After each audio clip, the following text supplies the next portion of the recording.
war in Ukraine. It affects us all. But your position, I would say, it's not exactly as the position of the U.S. government. My position is this war could end soon, even right away, on the basis of reasonable negotiations. The American position is no, the only way this war can end is to defeat Putin. To my mind, that is both wrong and completely unrealistic. President Biden says we are going to win 100%. How do you defeat a country with 1,600 nuclear weapons? I don't think the U.S. government has thought this out at all. And I would say the same thing is true of the European Union. They talk about defeating Russia. Professor, 1/3, maybe a little less, of Ukraine territory is occupied by Russia. So insisting on negotiations right now means that Putin is winning. Well, I already gave my advice many times to the Ukrainian people and government, which is don't get caught in a proxy war between the U.S. and Russia because your country will be destroyed. And that is the tragedy. I said to the Ukrainians, look at Afghanistan. Is that what you want to look at? 15 years of occupation and continued destruction, 20 years basically from the time of the U.S. invasion. Don't do it. I told them all my life the U.S. has been, quote, helping, in quotation marks, Vietnam, Cambodia, Laos, Iraq, Syria, Libya. What kind of help? This ends up destroying the country. In the U.S., starting in 1992, the dominant group in American security policy came to believe that the U.S. is the world's only superpower. So the whole mindset in the U.S. East Coast elite is the U.S. runs the world and should run the world. Don't you think that Ukrainians,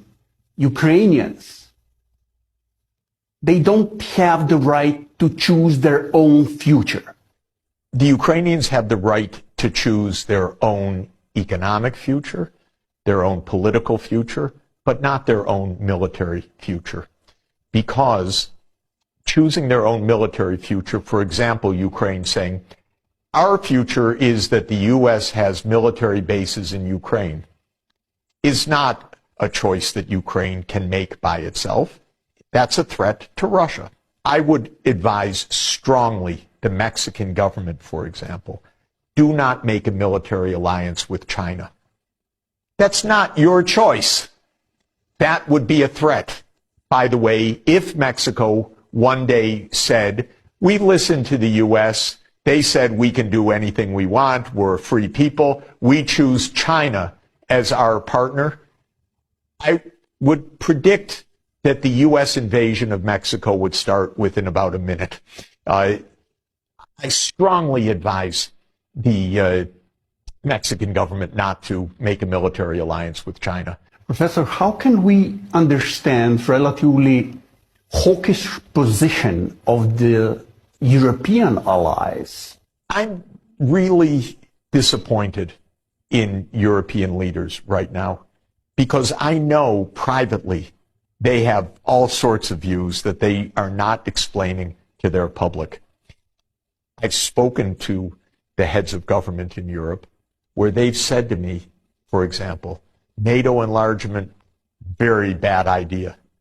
In fact, Scholz went to Russia in February 2022 and said to Putin, as long as I'm chancellor, NATO's not expanding. And Putin looked at him and said, yeah, how long are you going to be chancellor? I need the United States as my counterpart, not you. And he told the truth. This is a U.S. alliance. It's not a German alliance. And the U.S. is absolutely on the hardline side. The real mindset now of the U.S. leadership is we have two enemies that threaten our unipolar world. One is minor. That's Russia. We'll weaken them. We'll have the war for a while. We'll wear them down. But that's That's a second-rate regional power. They forget about 1,600 nuclear weapons. They forget about 11 time zones. They forget about some of the largest resource deposits in the world. They forget about the talents of the Russian people. All of that. No, Russia, but we'll weaken them. We'll weaken them. The one that's terrifying them is China.